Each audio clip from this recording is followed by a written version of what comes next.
大家好，我是 Oliver Branchdown. So what does Sichuan hot pot, ordering cake for dessert, and endless scrolling on social media all have in common? It's the neurotransmitter dopamine, which I've talked about in an earlier video. Dopamine is this neurotransmitter that actually hits the reward center in your brain that makes you feel good. And so this is actually why a certain amount of dopamine is necessary for you to feel motivated to do things in your day-to-day.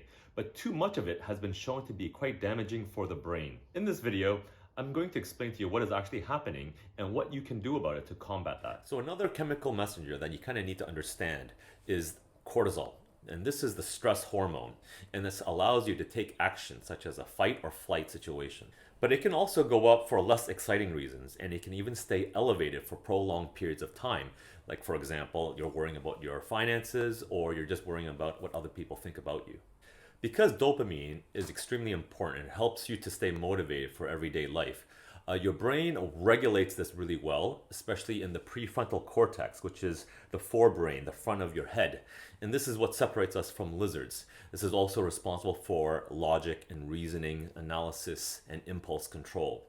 So this is the reason why most people who have an exam the next day, they will choose to study instead of playing video games all night long.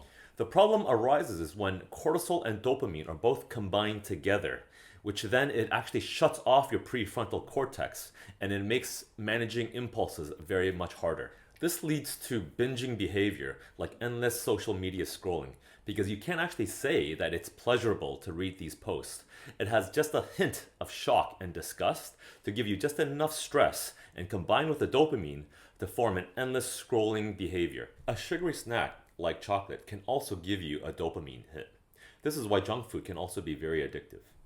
When you eat too much sugar, your dopamine is firing like crazy, and your super sensitive neurons now have to down-regulate the receptors to dopamine for self-preservation.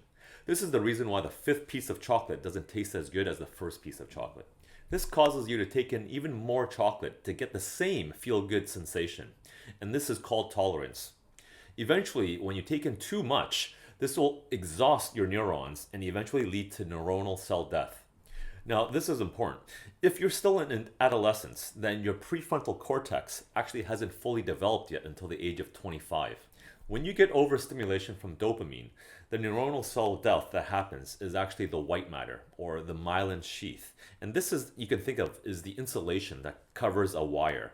As your brain sends neural signal transmissions back and forth, that insulation allows that signal to travel really fast. For example, a signal from your brain to your foot takes 6 milliseconds. But if you did not have that myelin sheath protecting it, then it would probably take 2 seconds. When the prefrontal cortex is underdeveloped due to the damage, then you'll have even more problems controlling impulses. And so you end up playing even more video games, eating even more junk food, maybe even smoking and drinking more.